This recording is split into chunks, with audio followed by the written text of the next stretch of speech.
I am stationed at a secret location called the Pig Pen. This is the reason why we don't live in the cardboard house anymore. I got your message, Jesse. It's good to know you're still out there.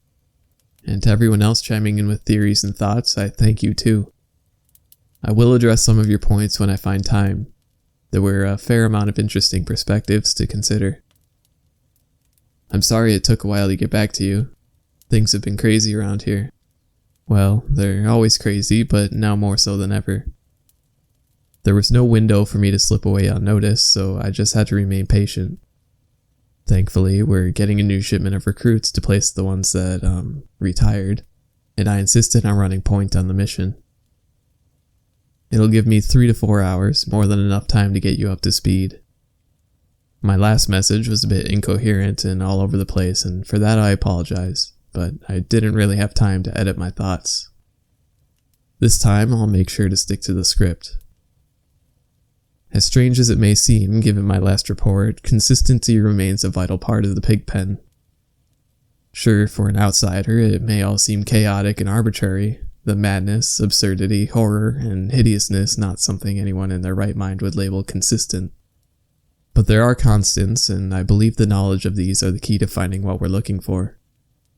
In fact, the only reason anyone can survive in this place boils down to the existence of these few unchanging aspects. One of these constants is the reason I'm out here now. As far as I can gather, there's always been exactly 35 of us stationed here. If someone, retires, we always get new recruits within a week, and always the exact number that makes the total 35. Whenever the tenants come, we have to move people outside the gates to keep the number persistent. If we don't do this, strange things tend to happen. There's no discernible logic behind this, and while the number seems arbitrary, I'm fairly sure it means something. According to Carlos, this place dates back to the 1930s at the very least. Since we have no access to any records from the early days, the only evidence remains anecdotal, and whatever information has been passed down over the years have done so through word of mouth exclusively. From veteran to recruit in a 90-year-long loop. If you're in any way familiar with the phrase Chinese whispers, you'd know exactly how unreliable this makes our current paradigm of intel. But there's one simple constant in all these hand-me-down stories that I believe to be undeniably true. The cardboard house has always been here. I told you briefly about the house in the last report, but I think I failed to accurately depict just how strange it truly is. First and foremost, it never dawned on me that it was made out of cardboard. Even with the windows painted on, and the strange texture on the exterior walls, and the fact that the front door would never close, my brain never registered that something was off about it. The reason for this I believe to be quite simple. When you go inside, it isn't cardboard anymore. The windows aren't painted on. Everything appears normal. So your brain just sort of goes, well, okay, everything's fine in here, so the outside definitely isn't cardboard then. That's my theory anyway. Up until earlier this year, every unit was assigned their own part of the house as a base of operations. Since the general consensus was that the house never changed, it had always seemed like a relatively safe location. Sure, you might wake up to your wallpaper screaming or the odd drooling cardboard man harrowing in the doorway, but unnerving as it may be, you are never in any real danger. This all changed the day we found the love letter. About 3 years before I got here, an exploration unit heard the sound of an envelope opening deep in the woods. They didn't know what it was, but followed protocol and marked the sound on the map along with a description of it. I think the official note said paper tearing slowly, which could be anything really. Everyone in the unit retired on the way back, but luckily one guy lived long enough to report the finding. He was missing half his face, including the tongue, but he managed to write everything down with his remaining hand, which would prove quite helpful. They never recovered the rest of the unit, nor the poor fellow's bottom half or right hand. 3 years later, almost to the date, I was sent on a rescue mission to the leach fields with Carlos. One of our more able guys, Bear. We called him Bear because, well, I guess he reminded us of a bear. He was huge, hairy, and growled a lot. Had gone missing on a routine sound check, and there were signs, trail of body parts, he'd been taken to the leach fields. This would happen every once in a while after the last update, but we had yet to figure out what did it, how they did it, and why they did it. What we did know was that if we didn't move quickly, Bear would be torn to shreds within a day or so.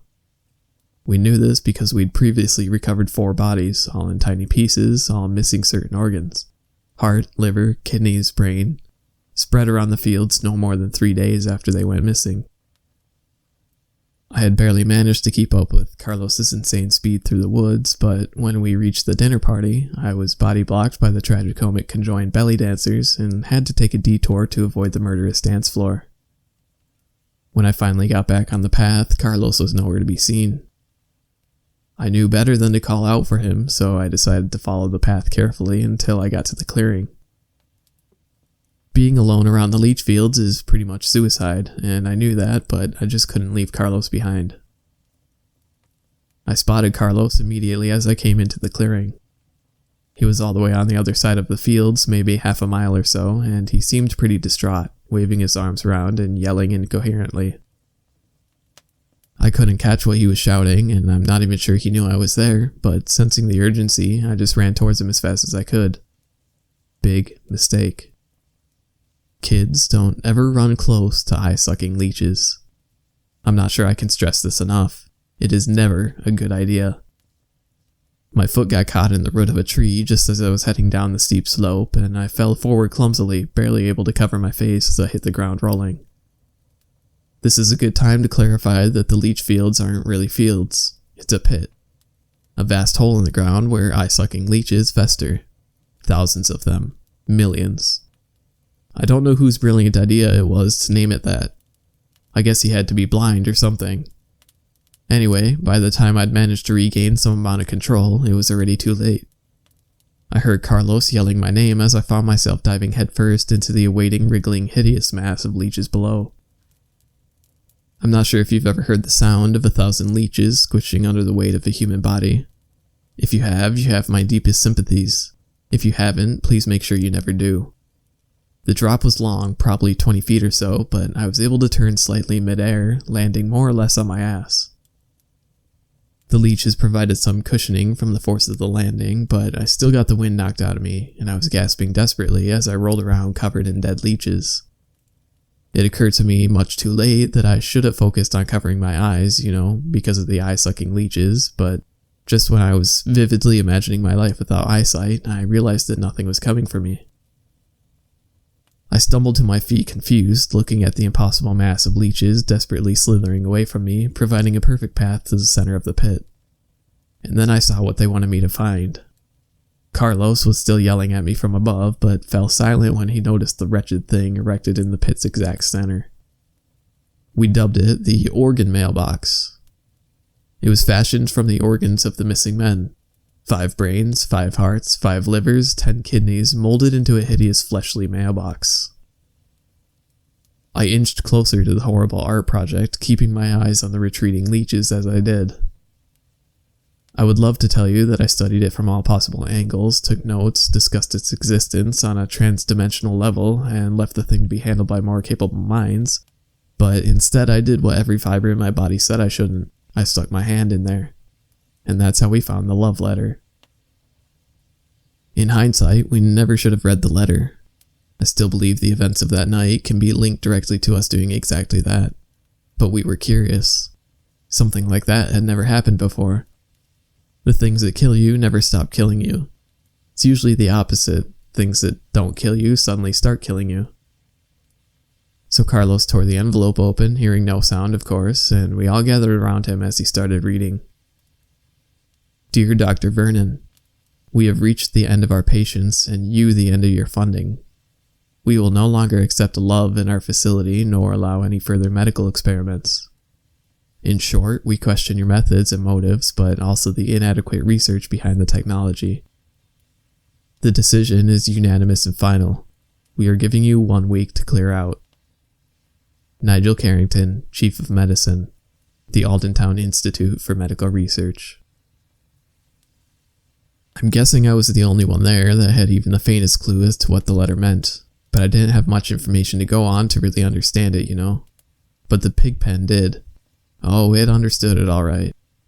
I'm guessing every phrase held some power, some crippling weight, some deep insult, some manifestation of immense pain.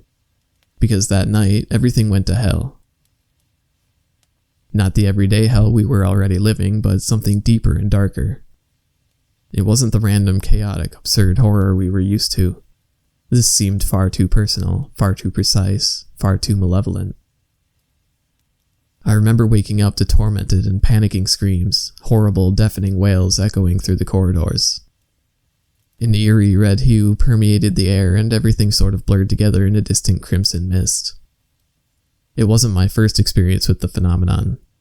It would show up every once in a while, usually accompanied by a cacophony of sickening death rattles and horrifying screams. It was a bad omen, is what I'm getting at. Everyone in my unit seemed unharmed at first glance, but we'd later learn that Johnson wasn't really Johnson anymore. This wasn't the first time we'd woken up to some unidentifiable, agonizing howl, so we all instinctively knew what to do. Suit up and start moving. Only this time it wasn't just one unidentifiable sound. It was dozens of them. And they were all unmistakably human. And they were all coming from inside the house. I followed Carlos silently as he crept along the wall, peering carefully around corners. It took us a while to realize that something was very, very wrong. We didn't seem to be going anywhere.